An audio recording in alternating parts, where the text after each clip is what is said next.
네, 오늘도 하나님을 예배하기 위해서 또 주의 몸된 교회를 찾으신 사랑하는 성도 여러분들을 주의 이름으로 축원합니다. 우리 서로 함께 반갑게 인사하겠습니다. 잘 오셨습니다. 큰 은혜 받으시기 바랍니다. 그리고 또 한 번 인사하겠습니다. 우리 성도님은 하나님의 사람입니다. 우리 한번 인사하겠습니다. 성도님은 하나님의 사람입니다. 확신을 가지고 얘기하시면 됩니다. 하나님의 사람 맞습니다. 자, 오늘 우리에게 주시는 하나님의 말씀입니다. 저에게 전광판에 보이는 게 좀 달라가지고요. 매일 성경의 본문을 보면요, 오늘 해당하는 본문은 4장 26절에서 34절까지입니다. 근데 어제 이제 말씀을 준비하고 나서 오늘 이제 성도님께 말씀을 전하는 것을 생각하는 중에 그런 마음이 주셨어요. 이 부분이 이 씨 뿌리는 자의 비유의 끝부분에 해당하기 때문에 이 앞부분의 중요한 것을 놓치고 마지막 끝부분만 전하게 되면 말씀 전체의 숲을 보지 못하고 그냥 곁가지 몇 개만 볼 수 있겠다라는 생각이 들었습니다. 그래서 오늘 아침에 좀 일찍 3시에 일어나서 또 기도하면서 또 준비하는 중에 오늘 본문 말씀을 1절 20절 중심으로 하는 것이 좋겠다라는 그런 마음을 또 주님이 주셔서 부랴부랴 또 말씀을 준비했습니다. 하나님이 또 그 마음을 주셨으니까 하나님이 이 가운데 큰 은혜를 베풀어 주시리라 믿습니다. 오늘 우리에게 주실 은혜를 사모하면서 함께 주님이 주신 말씀에 귀 기울이시길 바랍니다. 3장 말씀에서 예수님은 12제자를 세우셨고, 그리고 3장 말미에 누가 진정한 가족이냐라는 그런 질문에 대해서 이렇게 답하셨습니다. 누구든지 하나님의 뜻대로 행하는 자가 내 형제요 자매요 어머니니이다. 이 말씀은 우리 혈육 자체를 무시하는 그런 말씀은 아닙니다. 하지만 더 중요한 것은 예수님께 나와서 그분의 말씀을 듣고 그리고 그 안에서 하나 되는 것, 그것이야말로 진정한 믿음의 가족이라는 것이죠. 그래서 우리는 우리의 가족이 만약에 예수님을 믿지 않는다면 예수님 안 믿어도 돼라는 것이 아니라 예수님 안에서 우리가 받은 사랑과 은혜를 함께 나눌 수 있기, 그것을 위해서 바라는 마음으로 끊임없이 우리 가족들에게 또 말씀을 전해야 합니다. 세상 사람들이 생각하는 그런 가정의 화목함을 넘어서서 하나님이 주시는 무한하신 은혜 가운데, 사랑 가운데 우리가 기뻐할 수 없는 상황 가운데도 기뻐하고 감사할 수 없는 상황 가운데도 감사하고 서로를 사랑할 수 없는 상황 가운데서도 하나님의 말씀으로 우리가 서로 사랑할 수 있기에 우리의 가정이 세상 기준으로 그냥 화목한 기준이 아니라 하나님이 보시기에 기뻐하시는 그런 참된 가족으로 우리가 세워지기를 또 바라며 우리는 또 말씀을 서로가 전해야 합니다. 이런 주제적인 흐름은요, 오늘 말씀에서도 계속 연결이 됩니다. 어떤 내용이냐면요, 예수님을 말씀을 듣기 위해서 지금 모인 큰 무리가 있었는데 그 중에서 예수님은 무리를 두 개로 좀 나누셨습니다. 그냥 기본적인 큰 무리가 있고 그 가운데서도 예수님의 12제자와 또 좀 더 가까운 그런 무리들을 따로 구별을 하셨습니다. 그리고 이런 구분은 오늘 우리가 나누는 말씀에서 반복되는 예수님이 사용하신 특별한 기법인 비유라는 것을 통해서 조금 더 우리에게 이렇게 드러나게 됩니다. 4장 1절 말씀에서 예수님이 바닷가에 가셔서 하나님 나라에 대해서 가르치시는데 그때 수많은 무리들이 모여들었습니다. 그리고 예수님은 더 사람들이 많아지니까 그곳에서 이제 배 위로 올라가셔서 거기에 앉아서 말씀을 전하십니다. 그리고 예수님은 계속해서 하나님 나라에 대해서 말씀하시는데 이것을 일반적인 저와 같이 이런 말로 전하는 것이 아니라 비유라는 그런 방식을 통해서 전하셨습니다. 그러면 비유는 무엇입니까? 그리고 예수님은 왜 그 자리에서 비유로 말씀하셨습니까? 이 비유에 해당하는 헬라어를 원래 보게 되면요, 파라볼레라는 단어입니다. 이 단어는 원래 두 가지 단어가 합친 그런 표현이에요. 원래는 옆에 있다, 곁에 있다라는 것을 의미하는 전치사 파라라는 단어하고 뭔가를 던지다, 던짐을 뜻하는 그 본래의 합성어입니다. 그래서 이것을 합쳐서 이렇게 보면 이런 의미예요. 곁에 두다라는 의미를 갖고 있습니다.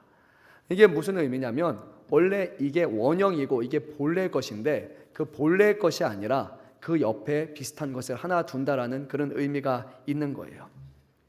그러니까 예수님께서 비유로 말씀하셨다는 것은요, 본래 뜻하신 바가 이것이라면 이게 아니라 옆에 다른 걸로 말씀하신 겁니다. 그래서 옆에 이 비유만 들은 사람은 그 의미가 무엇인지를 제대로 이해할 수가 없습니다. 그 말씀을 전하는 예수님이 그것을 하나하나 풀어주시지 않는다면 그 비유의 진정한 의미는 알 수 없고 다만 유추할 뿐입니다. 그러면 예수님은 왜 속 시원하게 이렇게 말씀하지 않으시고 비유로 말씀하셨을까요? 우리 한번 본문을 보도록 하겠습니다. 11절, 12절 말씀을 한 목소리로 읽겠습니다. 이르시되 하나님 나라의 비밀을 너희에게는 주었으나 모든 것을 비유로 하나니 이는 그들로 보기는 보아도 알지 못하며 듣기는 들어도 깨닫지 못하게 하여 돌이켜 죄 사함을 얻지 못하게 하려 함이라 하시고, 먼저 예수님은 이 비유를 통해서 전하는 내용이 다른 것이 아니라 하나님 나라의 비밀이라고 말씀하셨습니다. 그리고 이것은 비밀이기 때문에 모든 사람들에게 다 주어주는 것은 결코 아닙니다. 그래서 예수님은 이렇게 말씀하셨어요. 너희에게는 주었으나 외인에게는 모든 것을 비유로 해서 그 비밀을 감춘다라고 말씀하셨습니다. 그러면 그런 생각이 들어요. 아니, 예수님 왜 편을 가르십니까? 왜 내부인과 외부인으로 꼭 그렇게 나눠야 됩니까? 이 자리에 모인 사람들께도 사모하는 마음을 가지고 예수님 쫓아왔는데 왜 좀 더 친한 사람들 또 좀 덜 친한 사람으로 이렇게 편가르기를 하십니까? 라는 그런 생각이 들 수 있습니다. 예수님은 이 부분에 대해서도 아주 강하게 말씀하셨는데요. 이는 그들로 보기는 보아도 알지 못하고 듣기는 들어도 깨닫지 못하게 하여 돌이켜 죄 사함을 얻지 못하게 하려 합니다 라고 말씀하셨어요. 알지 못하고 깨닫지 못하고 죄 사함을 얻지 못하게 합니다. 제가 잘못 말씀드린 게 아닙니다. 알게 하는 것이 아니라 깨닫게 하고 죄 사함을 받는 게 아니라 예수님은 그렇게 하지 못하게 하기 위함이다 라고 말씀하셨습니다. 분명 우리가 아는 예수님은요, 몇 사람을 구원하기 위해서 이 땅에 오신 분이 아니잖아요. 온 인류, 온 세상을 구원하기 위해서 이 땅에 오셨습니다.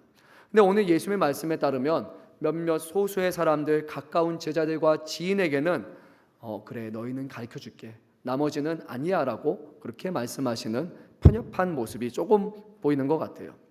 근데 정말로 예수님은 몇몇 사람을 위해서 그 하늘의 보좌와 하늘의 영광을 버리시고 이 땅에 오셔서 멸시와 천대와 고통과 죽음을 당하셨을까요? 우리가 아는 주님은 그렇지 아니하시죠. 예수님은 그러면 왜 이 말씀을 하셨을까요? 실제로 이 말씀은 구약 성경 이사야서 6장 9절에 10절 이 두 개의 말씀을요 추각해서 주님이 전하신 겁니다.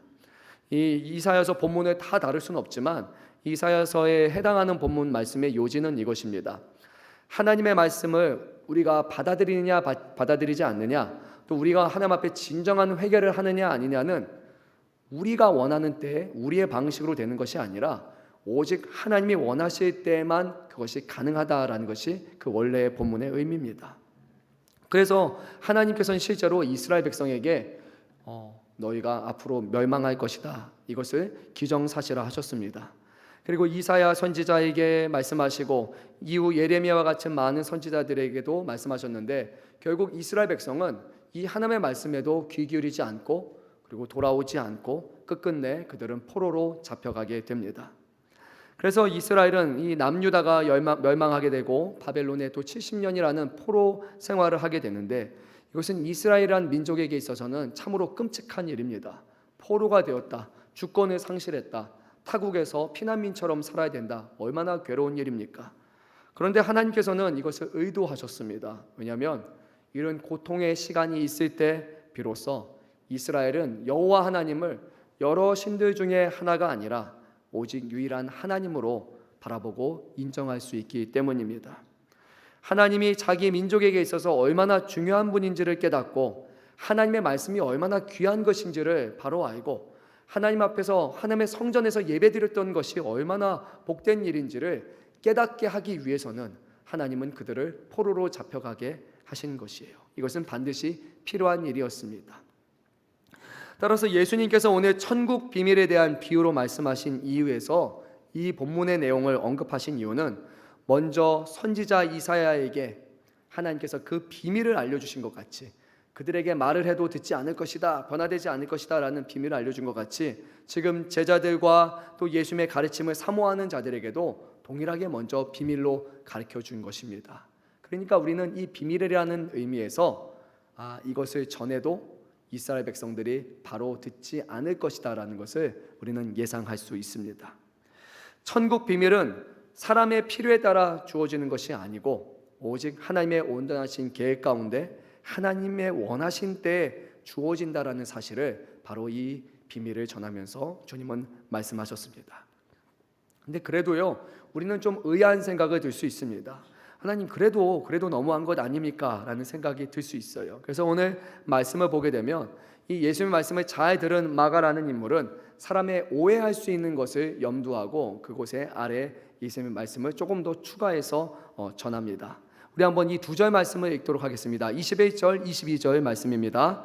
또 그들에게 이르시되 사람이 등불을 가져오는 것은 말 아래나 평상 아래에 두려움이냐 등경 위에 두려움이 아니냐 드러내려 하지 않고 숨긴 것이 없고 나타내려 하지 않고 감추인 것이 없느니라. 아멘. 네, 무슨 말씀이냐면요, 우리가 이제 등불이 하나 있다고 생각해 보세요. 지금 집이 깜깜해요. 그러면 여러분 그 집을 방을 밝히기 위해서 등불을 어디에 놓겠습니까? 위에 놓겠습니까? 아래에 놓겠습니까? 당연히 위죠. 그렇죠? 물어볼 필요도 없는 거예요. 그렇죠? 누가 등불 가져와서 땅바닥에 탁 내려놓을 사람은 아무도 없는 거예요. 그러니까 어두운 곳이 있다면 불을 가져오는 이유는 환히 비추기 위함이에요. 즉 하나님의 말씀을 우리 예수님이 전하신 이유는 땅바닥에 어두운 곳에 내버려 두기 위함이 아니라 그것을 높은 곳에 두어서 모든 사람들로 하여금 그 빛을 볼 수 있도록 하기 위함이에요. 그래서 오늘 말씀을 보게 되면 비밀로 하신 이유는 숨기는 것 자체가 목적이 아니라 결국 드러내는 것이 목적이라고 말씀합니다. 또한 22절 말씀을 이렇습니다. 드러내려 하지 않고 숨긴 것이 없다. 나타내려 하지 않고 감추인 것이 없다라는 거예요. 가령 여러분들이 누군가 대화하다가 그거는 비밀이야 이렇게 얘기할 때가 한두 번씩 있을 거예요. 근데 그 말 한다라는 것은요, 여러분 말을 안 하겠다는 겁니까? 좀 더 찔르면 말하겠다는 겁니까? 네, 찔리면 하겠다는 거예요. 그러니까 정말로 안 할 사람들은 아예 말을 안 해요. 그런데 그거 비밀인데 이러면 그래 좀 더 얘기해봐. 몇 번 더 얘기하면 내가 넘어가서 얘기해 줄게라는 그런 뉘앙스가 담겨 있는 겁니다. 그래서 예수님이 하시는 말씀은요, 이거는 비밀이지만 영원히 감춰두기 위함이 아니라 때가 되면 이것을 환히 드러내서 모든 사람에게 가르쳐주기 위함이다라고 말씀하셨습니다. 하지만 다만 아직은 모든 사람을 위한 때가 아니었어요. 그래서 오직 예수님과 가까운 사람들에게만 이 비밀이 주어질 것이고, 그리고 이제 예수님의 제자들이 예수님과 함께 사역을 감당하면서 2년, 3년이라는 시간 동안에 예수님에 대해서 많은 것을 배우고 예수님의 십자가의 죽으심과 부활을 목격한 이후에 비로소 천국에 대한 비밀이 그들에게 제대로 이해되게 될 것이고, 그제서야 비로소 모든 사람들에게 이 비밀을 전할 수 있는 때가 될 것입니다. 그래서 예수님은 아직은 모든 사람을 위한 때가 아니다라고 말씀하셨습니다. 사랑하는 성도 여러분, 하나님께서 우리를 자녀 삼으신 이유는요, 결국 오늘 우리에게 이 비밀을 가르쳐 주신 이유는 우리가 천국의 비밀을 깨닫고 그리고 이것을 세상 가운데 우리가 등불이 되어서 빛과 소금이 되어서 전하기 위함인 줄 우리 믿으시기 바랍니다. 우리의 삶은요, 믿음의 삶, 신앙의 삶은 이것을 바르게 배우고 깨닫고 그리고 그 말씀을 통해서 변화되는 것이에요. 우리 모두는 이미 이 감추어진 것을 다 들었습니다. 그리고 그 감추어진 비밀을 들었을 때 예수님의 제자들의 삶이 변화된 것처럼 그 말씀은 지금도 하나님을 사랑하고 그 말씀을 바로 듣는 사람들 가운데 역사하는 능력이 있는 살아있는 말씀입니다. 오늘 말씀을 통해서 바로 예수님은 이것을 전하십니다.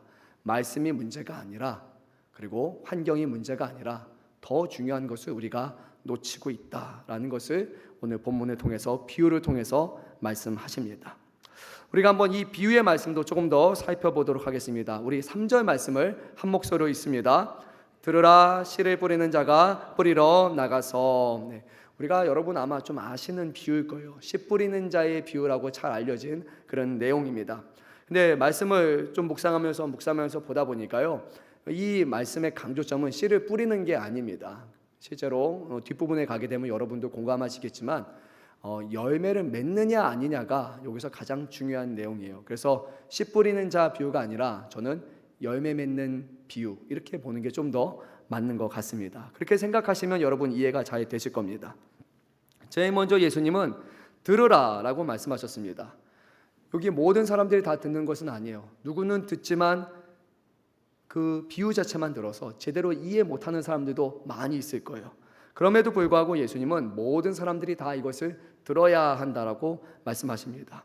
하나님의 말씀은 이해할 수 있는 사람, 깨달을 수 있는 사람들에게만 들려지는 것이 아니라 그것에 반대하고 부정하고 싫어하는 사람에게도 반드시 전파되어야 되는 말씀이에요. 왜냐하면 그 말씀은 진리이기 때문입니다. 그래서 오늘 예수님은 그 자리에 모인 수많은 사람들 향해서 제일 먼저 들으라라고 말씀하셨습니다. 그리고 비유를 말씀하셨는데 이 비유의 시작에서 한 사람이 씨를 가지고 나서 밭에 이제 뿌리기 시작을 합니다. 총 4군데 다른 장소에 떨어지게 됩니다. 제일 먼저 씨가 떨어진 곳은 길가였습니다. 길가에 딱 씨가 떨어졌는데 갑자기 새가 어디서 날라와 가지고 자기 먹이라고 생각했는지 바로 와서 그냥 먹어버리고 그 씨는 그냥 사라지고 말았습니다. 어떤 씨는 흙이 좀 얕은 그런 돌밭에 떨어졌습니다. 돌밭이긴 한데 흙이 그래도 좀 있는 곳이에요. 그래서 첫 번째 경우와는 좀 다르게 여기서는 싹은 좀 이렇게 자라났습니다. 하지만 중동의 햇볕이 얼마나 뜨겁습니까? 그러니까 뜨거운 햇볕이 쬐어지니까 결국 싹이 자란 곳에서부터 이제 다 말라서 이제 비틀어지기 시작합니다. 아래에 뿌리가 좀 튼튼하게 났더라면 수분이 공급되어서 괜찮겠지만 안타깝게도 이 씨앗은 제대로 뿌리를 내지 못하고 그곳에서 발로 말라버리고 말았습니다. 세 번째 씨는 가시덤불 속에 떨어졌는데요. 처음에는 괜찮았습니다. 그런데 가시덤불이 점점 자라다 보니까 이제 씨앗을 가리게 된 거예요. 어두워져 가지고 결국 기운을 막아서 열매를 맺지 못했다라고 그렇게 말씀하십니다. 열매를 맺지 못했다는 것에서 우리는 유추할 수 있어요. 분명히 싹이 났을 것이고 자라났을 것이고 그리고 뿌리까지 내린 거예요. 그런데 다만 열매를 맺지 못했다라는 말씀입니다. 네 번째로 어떤 씨는 좋은 땅에 떨어졌고 그리고 싹이 잘 나고 그리고 마지막에 열매까지 맺었는데 무려 30배, 60배, 100배가 되었다라고 주님은 말씀하십니다. 그리고 이것이 예수님의 끝이었습니다. 예수님이 이 내용에 대해서 우리에게 풀어주지 않으면 과연 누가 이것을 이해할 수 있겠습니까? 근데 예수님은 이 말씀을 전하신 후에 또다시 이렇게 말씀하셨습니다. 또 이르시되 들을 귀 있는 자는 들으라 하시니라. 아멘. 예수님은 큰 무리를 향해 들으라고 하셨고 비유를 마치시면서 또 들을 귀 있는 자는 들으라고 하셨습니다. 그래서 모든 사람들이 그 말을 듣고 잘 귀 기울여 들었을 거예요. 그런데 모두 다 동일하게 반응하지는 않습니다. 어떤 사람은 그냥 듣고 나서 그래 예수님 비유로 말씀하셨구나 라고 끝났다고 생각하는 사람이 있을 겁니다. 또 누군가는 그냥 흘려들은 사람들도 있었을 거고 그리고 오늘 10절 말씀을 보게 되면 더 듣고 싶어하는 사람이 있었습니다. 그래서 그 더 듣고 싶어하는 사람은 예수님께 나와서 이 내용을 풀어달라고 요청을 하게 됩니다. 분명히 똑같은 말씀이 모든 사람들에게 다 전해졌지만 누구는 무관심하고 누구는 별말 없고 하지만 그 중에 더 듣고 싶어하는 사람이 있었다라는 것을 우리가 기억해야 됩니다. 예수님은 이러한 요청에 대해서 다음과 같이 말씀하셨는데요. 우리 한번 13절 말씀도 읽도록 하겠습니다. 또 이르시되 너희가 이 비유를 알지 못할진대 어떻게 모든 비유를 알겠느냐. 그래서 이 비유가 중요하다고 말씀하셨어요. 이 4장에서 이어지는 3개의 비유가 있는데 이 비유에 대해서 제대로 이해해야 나머지 2가지가 어떤 비유인지를 더 이해할 수 있다라는 하나의 열쇠라고 말씀을 하셨습니다. 그래서 오늘 이제는 예수님께서 하셨던 그 풀이에 대해서 우리가 조금 더 살펴보도록 하겠습니다. 14절 말씀을 보면 예수님은 이렇게 말씀하셨습니다. 뿌리는 자는 말씀을 뿌리는 것이다 라고 제일 먼저 말씀하십니다. 분명히 씨를 뿌린다고 생각했는데 이 씨가 뭐라고 말씀하셨어요? 말씀이라고 하셨어요. 이 말씀은 그냥 말씀이 아니라 결국 천국에 관한 말씀, 천국 복음에 관한 말씀이죠. 그러면 씨를 밭에 뿌린다는 것은 무슨 뜻입니까? 예수님은 이 말씀을 듣는 것이라고 그렇게 말씀하셨습니다. 15절, 16절, 18절, 20절 말씀을 보면 이 4가지 땅에 씨가 뿌려진 경우를 하나하나 말씀하시는데 그때마다 이런 표현이 반복이 됩니다. 아주 중요한 표현이에요. 15절에서 곧 말씀을 들었을 때, 16절에서 곧 말씀을 들을 때, 18절에서 이들은 말씀을 듣기는 하되 20절에서 곧 말씀을 듣고 라고 말합니다. 즉 4번에 겹친 경우 가장 기본적인 전제는 뭐냐면요, 그 자리에 있는 사람들이 다 들었다는 거예요. 안 들은 사람이 아니라 다 말씀을 들은 사람이 오늘 말씀에 해당하는 사람들입니다.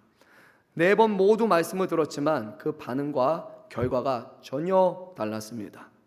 사랑하는 성도 여러분, 이곳에서 하나님의 말씀이 선포될 때 저와 여러분 모두는 이 말씀을 듣습니다. 그런데 그 말씀은요, 각 사람에게 다르게 작용합니다.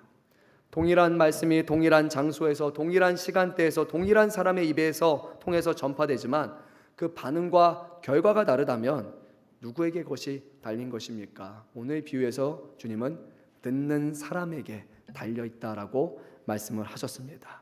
그래서 주님은 그냥 듣는 것이 아니라 들을 귀 있는 자는 들으라 라고 말씀하셨고 23절에서 또다시 강조하시면서 들을 귀 있는 자는 들으라 라고 말씀하시며 그냥 흘려듣는 것이 아니라 우리의 귀로 집중해서 잘 들어야 된다고, 제대로 들어야 된다고, 중요한 것은 어떻게 이 말씀을 듣느냐에 달려있다는 것을 전하셨습니다. 그래서 오늘 이 말씀을 제대로 잘 들으시기 바랍니다.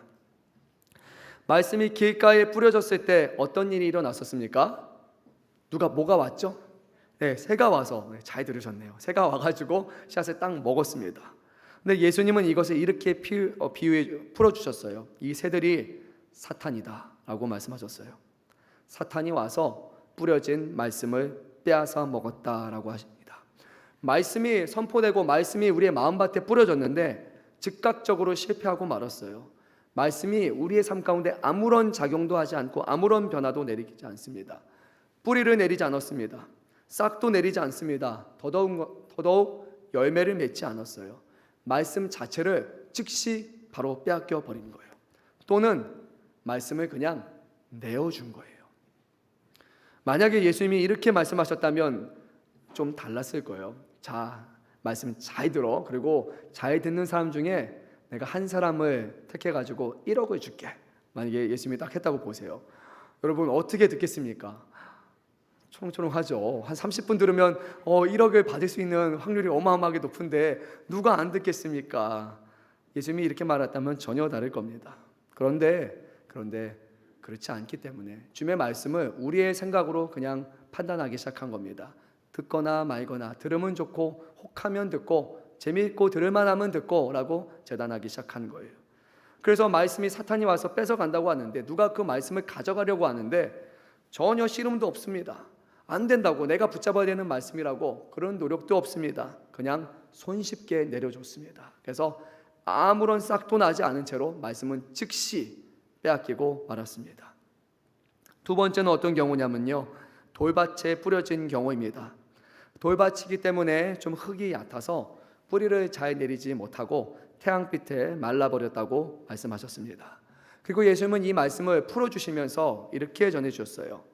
말씀이 돌밭에 뿌려졌다는 것은 놀랍게도요, 굳은 마음이 아니라 말씀을 들을 때 즉시 기쁨으로 받았다라고 말씀하셨어요. 그런데 문제는 뭐냐면 기쁨으로 말씀을 받았는데 그들의 속에 뿌리가 없기 때문에 오래 가지 못하고 결국 그 말씀 때문에 환난이나 박해가 일어나면 곧 걸려 넘어진다라고 말씀하셨습니다. 말씀을 싫어하지 않습니다. 심지어 오늘 말씀 보니까 기쁨으로 말씀을 받았어요. 그러니까 말씀을 잘 듣고 말씀 듣는 걸 좋아하는 사람이에요. 그리고 그 말씀 들을 때마다 기쁨으로 반응하는 사람이에요. 그런데 거기까지예요. 기쁜 말씀에 대해서는 좋게 여기지만 그 이유는 없습니다. 그 사람에게는 말씀이 싹은 텄지만 뿌리는 내리지 못합니다. 뿌리는 어떤 역할을 합니까? 물을 찾는 거잖아요. 물을 흡수하는 거잖아요. 그런데 물이 주변에 없으면 어떡합니까? 뿌리는 더 깊이 내려가고 더 멀리 뻗어가요.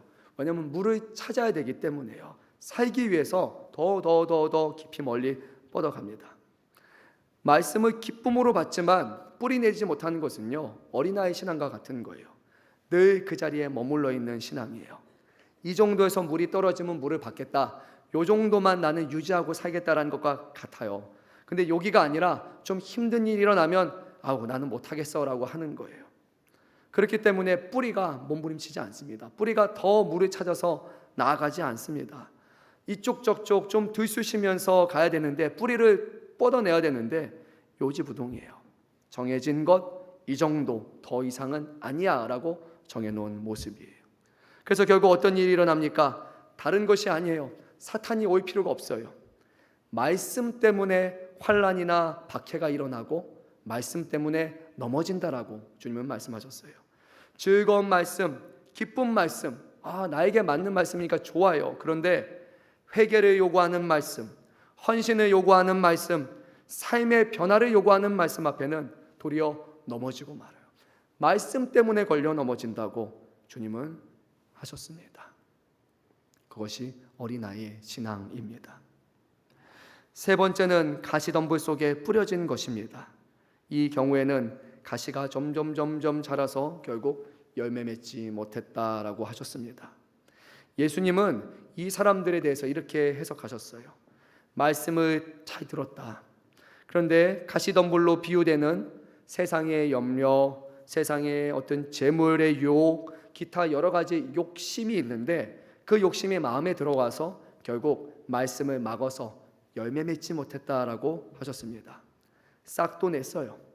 뿌리도 내렸습니다. 잘 자라기까지 했어요. 이제 마지막으로 한 가지만 남았어요. 열매를 맺어야 되는데 결정적으로 열매가 맺히지 않는 겁니다.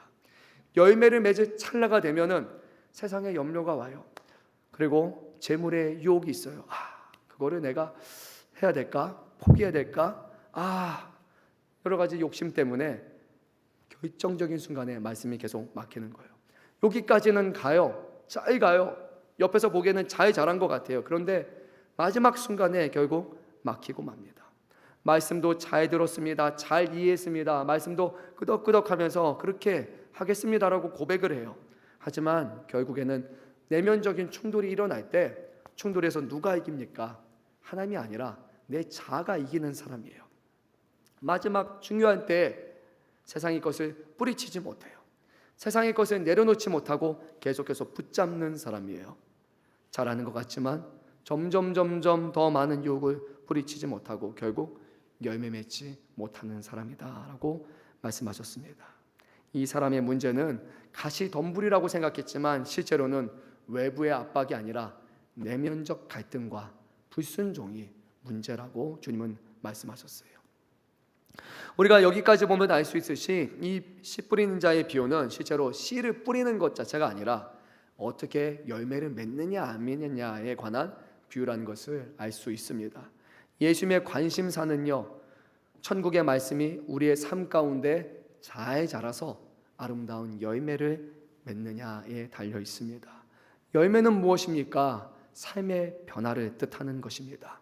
하나님의 말씀을 듣고 그 말씀을 통해서 내 삶을 비춰보고 말씀에 순종해서 그리고 내 삶이 하나님의 나라에 합당한 모습으로 변화되는 것입니다. 잠깐 멈춰서 우리 앞선 세 개의 경우와 우리 자신의 모습을 한번 비춰보면 좋을 것 같습니다.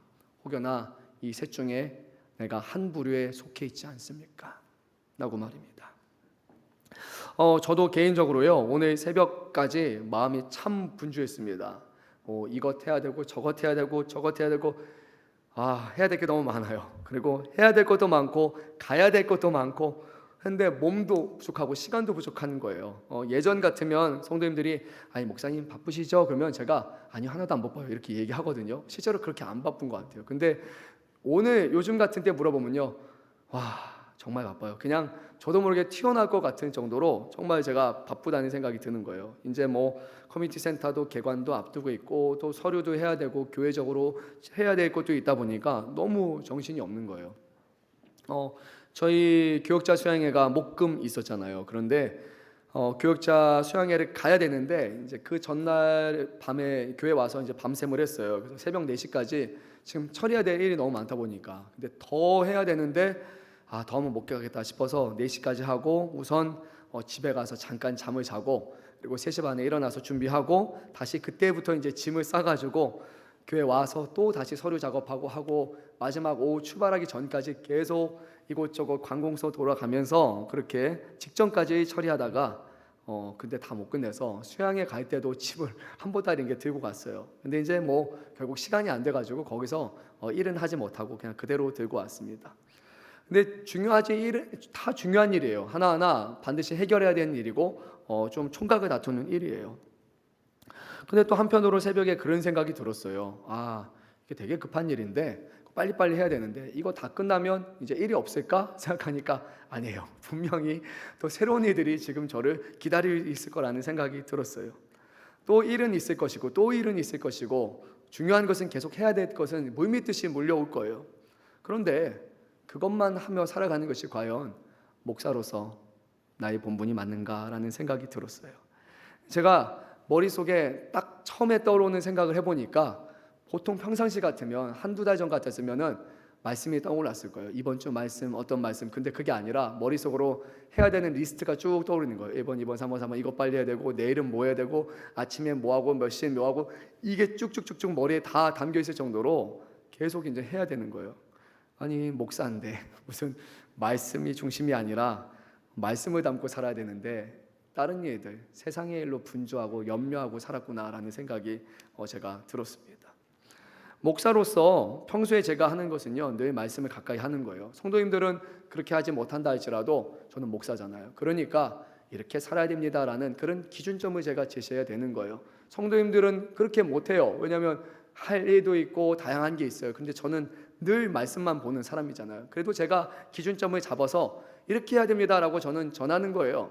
근데 보니까 제 기준점이 이쪽으로 가 있는 거예요. 성도님들에게 어떤 말씀을 전할까?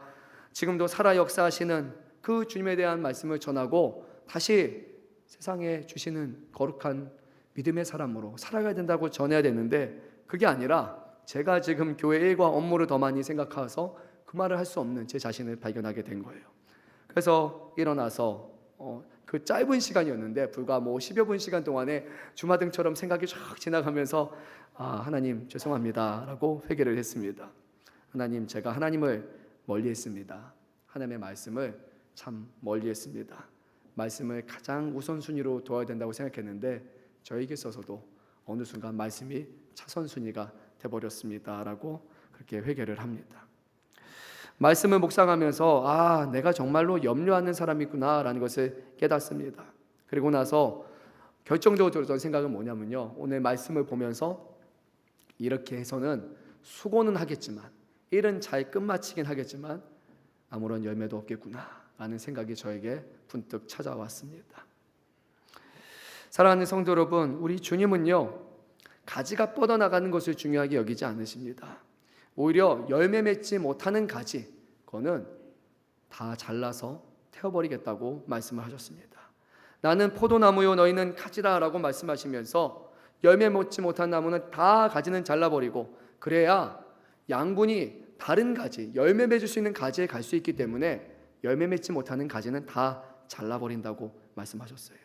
그래서 우리 믿는 사람에게 있어서는요, 나라는 가지를 올곧게 뻗는 것, 잘 뻗어가는 것이 목표가 돼서는 안 돼요. 내 가지는 넓어지지만 열매 맺지 못하는 가지가 된다면 다른 사람들을 열매 맺지 못하게 하고 다른 사람들을 그늘로 가리는 가지가 될 수 있는 거예요. 내가 가시덤불처럼 다른 사람을 다 가려버리는 가지가 된다면 무슨 의미가 있겠습니까? 우리는 열매 맺는 가지가 되어야 하는 거예요. 예수님의 열매를 맺는 가지가 될 때 비로소 주님은 우리를 인정하시고 우리를 칭찬하십니다. 거룩한 열매, 믿음의 열매, 섬김의 열매, 충성의 열매, 무엇보다 사랑의 열매를 맺기 위해서 우리는 힘써야 합니다. 하나님은 사랑이시기에 예수님은 우리를 향한 사랑의 증거이기 때문에 이 땅에 오시고 우리와 함께 하시는 보혜사 성령님께서는 예수 그리스도께서 우리를 사랑하셔서 자신의 생명을 내어주셨다라는 사랑에 지속되는 가장 확실한 증거이기 때문에 우리는 하나님을 아는 사람으로, 믿는 사람으로 그 사랑의 열매를 끊임없이 구해야 됩니다. 그런데 말씀을 잘 들었다고 해서 아무에게나 이런 열매가 다 맺어지는 것은 아니었습니다. 오직 한 가지 땅에서만 이런 열매가 맺어진다라고 하셨습니다. 우리 한번 본문의 20절 말씀을 읽도록 하겠습니다. 좋은 땅에 뿌려졌다는 것은 곧 말씀을 듣고 받아 30배나 60배나 100배의 결실을 하는 자니라. 아멘. 좋은 땅에 대해서 얘기하면서 다른 땅하고 좀 비교되는 것이 딱 한 가지를 제가 찾았습니다. 다른 땅들도요 다 말씀을 들었습니다. 근데 오늘 20절 말씀을 보면 좋은 땅은 듣는 것 이외에 하나가 더 있어요. 뭡니까 여러분? 받았다라고 말씀을 하십니다. 여기서 받다라는 그 헬라어를 원문에 찾아보게 되면 인정하고 받아들인다라는 것이 그 안에 담겨 있습니다. 하나님의 말씀의 권위를 인정하는 것이고, 하나님의 이 주시는 말씀의 진실됨을 인정하는 것이고, 이 말씀에 비추어서 나의 죄와 허물과 연약함을 인정하는 것이고, 이 말씀만이 나의 소망이라는 그것을 인정할 때 비로소 그 사람 안에는 30배, 60배, 100배의 열매가 맺힙니다. 외적인 유혹이 있습니다. 또한 내적인 갈등도 있습니다. 그런데 그래도 하나님 앞에 우리가 진실하게 나올 때, 우리의 삶의 문제를 주님 앞에 다 맡기고 나의 어떤 상황과 처지 그런 것보다 주님을 먼저 구하며 나올 때 우리의 삶은 비로소 열매 맺는 삶이 될 것입니다. 그리고 이 열매는 세상의 열매와 다릅니다. 30배, 60배, 100배라는 단계적이고 아주 급격한 변화를 맛보게 될 것이라고 주님은 말씀하셨습니다. 사랑하는 성도 여러분, 오늘 우리의 마음밭이 주님의 말씀이 떨어질 때 반드시 열매를 맺는 그런 마음밭이 되시기를 간구하시기 바랍니다. 단단한 땅과 같다면 주님 부드러운 그런 마음을 달라고 구하십시오. 말씀을 들을 때 어떤 기쁨과 유익함만 구하고 있다면 그것이 아니라 환난과 박해를 견딜 수 있는 그런 말씀의 뿌리가 우리 삶께 내리게 달라고 간구하셔야 합니다. 세상의 염려와 재물의 유혹과 욕심 때문에 끊임없이 내적으로 갈등하고 넘어지고 있다면 주님 이제 그런 삶을 이제는 청산하고 정말로 예수님의 말씀을 듣고 받고 인정하며 살아가는 삶, 그런 삶으로 우리를 변화시켜 달라고 우리는 주 앞에 간구해야 될 것입니다. 우리 주님이 이 천국 비밀을 저와 여러분에게 몸소 가르쳐 주었습니다. 비밀을 아는 자로, 간직하는 자로 그렇게 끝나는 것이 아니라, 등불이 땅에 있는 것이 아니라 등불이 위에 있을 때 세상을 밝히는 것처럼 우리는 믿는 사람으로 우리의 믿음과 우리의 신앙의 본분을 세상 가운데 나타내고 드러내는 삶을 살아가시기를 바랍니다. 말씀을 끝마치며 오늘 이어지는 비유 두 개를 요약해서 말씀드립니다. 주님은 26절, 29절에서 하나님의 나라에 대해서 말씀하시는데요, 아주 재미난 게 하나가 있어요. 이 농부가 가서 씨를 뿌립니다. 그리고 나서 추수할 때가 되는데 그때까지 농부가 하는 일은 딱 한 가지밖에 없어요. 눈 뜨고 자고 눈 뜨고 자고, 말이 맞나요? 자고 일어나고 자고 일어나고 자고 일어나고 자고 일어나고 했더니 열매 맺는 데가 됐네, 이렇게 말씀합니다. 이게 무슨 비유냐면요, 실제로 그런 일은 발생하지 않겠죠. 농부가 그렇게 방관하는 농부가 어디 있습니까? 근데 예수님의 비유기 때문에 이렇게 말씀하시는 거예요.